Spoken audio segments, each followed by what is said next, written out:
Parce que c'était pas politique. En fait, c'est Le pas ce qu'on veut d'un journaliste, c'est qu'il aille chercher de l'info, peu importe qu'il soit un peu blanc, un peu en couleur, un peu carrément insistant. Attends un peu là.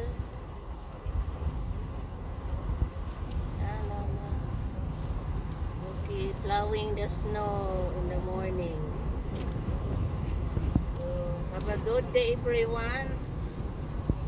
Dahil ano na, ay, umuulan yata.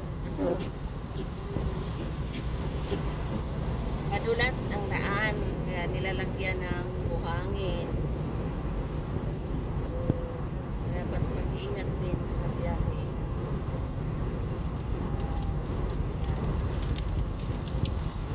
Ang problema kasi tumatalsik yung buhangin nilalagay sa highway. Kaya madumi yung mga sasakyan. Have a good day.